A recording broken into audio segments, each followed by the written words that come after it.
Okay, so I started yesterday with one of these. A 1.5 to 1 inch quarter reducer. I've already said that in a previous episode, part of this episode. So then I sanded it all down. What I was finding is that the eyeball was not held in there, right? If you look at Bad Uncle Mark's video, this is sandwiched between two pieces, and that allows that to be stable as it's rotating around. I wasn't getting that.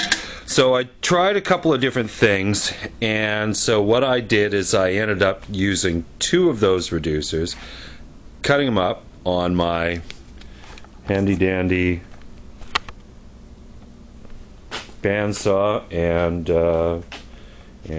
sander there, which I was mounted on an old microwave stand. Works slick as a dog eating guts. Saskatchewan sayings. I don't know people. I don't know. Anyway, so this is what I've ended up with here. So this is going to allow full rotation through there. Now, the problem that I'm running into here is this is my mask. You've all met Gertie before. Gertie is Aggie's sister, and she just turned her head, and that was it. Now, I'm going to show you this mainly because I guess I should probably pick that up so I don't step on it. Probably. Anyways, I'm going to show you this because Dave Core, Halloween to Go, shows the guts version on one of his videos on his website. So I'm going to show it to you here. I've just got things basically taped on right now to see. You see how far out that servo sticks, right?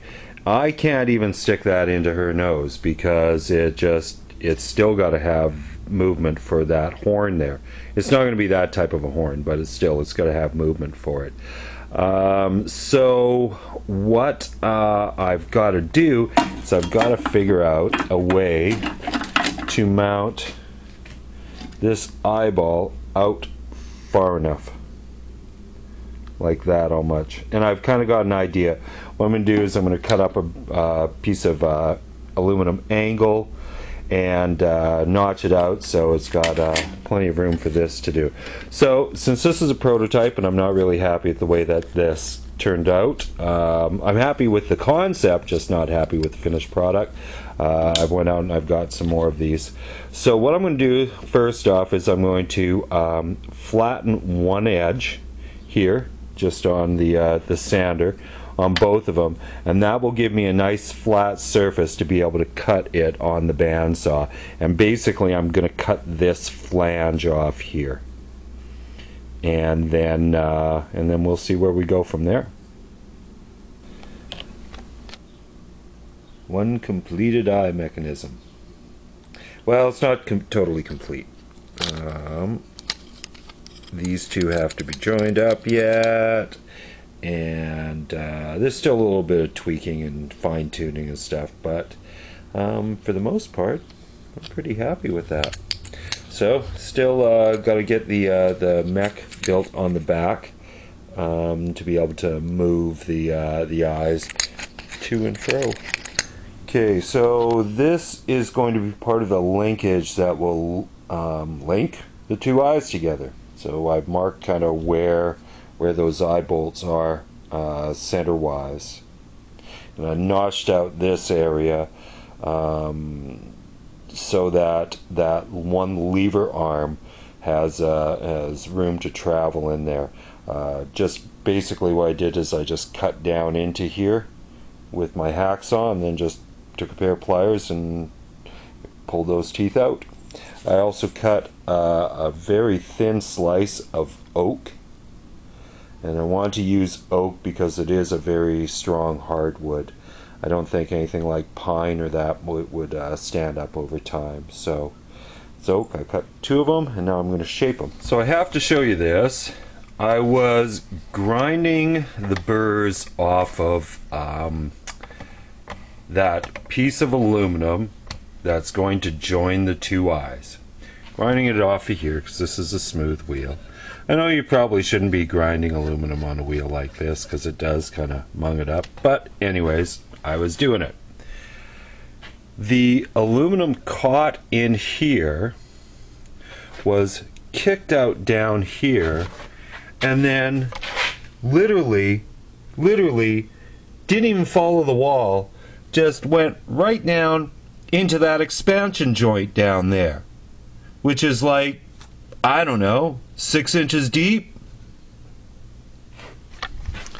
This is my world, people. These are the things that happen to me on a regular basis.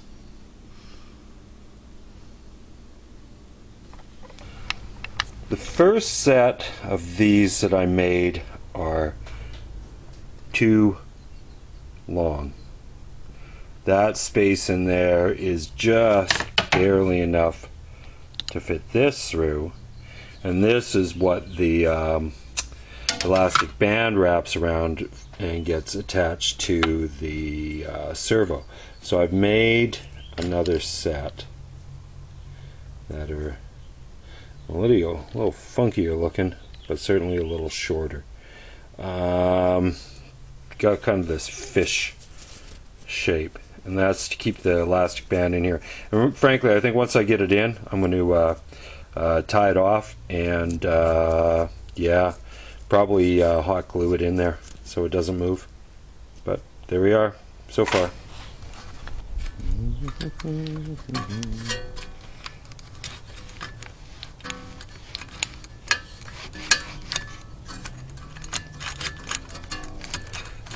Not too bad. I think there's maybe a couple of bind spots, but whether this gets all the way over there or not, I think remains to be seen. Now it's just figuring out where to mount these. So that one goes probably about there. Right, so I'd made a bracket here. Had to bend it out a little bit, you can see, in order to get it to the positioning on this correct. And then what I did is I redid these, thinned them out a little bit. I also had to put, I don't know if you can see it there, that little red thing in there. That is actually one of these, a drywall plug for screwing into where you don't have a stud in your drywall. You drill a hole, this gets pounded in. So basically I had to do that because there was too much play between the screw and this this eye bolt here. There's too much play in there. So also I took a little bit more out of the top there. I've got this piece here, a little piece of dowel, and I cut a little and sanded or filed out a little bit of a track in there. I don't know if you can see that there, so that this sits in there nice. So I haven't got everything running yet as far as hooking it up to a servo or a servo controller. I'm actually going to use Halstaff's servo controller on this. I figure that's going to be a nice thing because while I do want a little bit of randomness to her head movement, she is stirring a pot and I want her looking down into that pot on a regular basis. But I think her eye movements can be pretty randomized, and that'll also take care of her eyebrows as well. So there's a few things. I mean, I should probably take a little bit more out of here, but then I don't think I'm going to have this thing turn all that much. I think that's pretty well the extent of how it's going to go. Hope this isn't washing out too much. It looks like it's washing out. This basically, if you refer back to Bad Uncle Mark's, basically just drilled a dowel, tied those on there. Wasn't good enough or wasn't strong enough, so I hot glued it. Same with this, hot glued, and then just wrapped all this wire around here to just to give it some extra support. But I think that hot glue and with everything, it's going to hold pretty nicely. So there it is. Boy, that's how many hours? 15 hours building those eyes?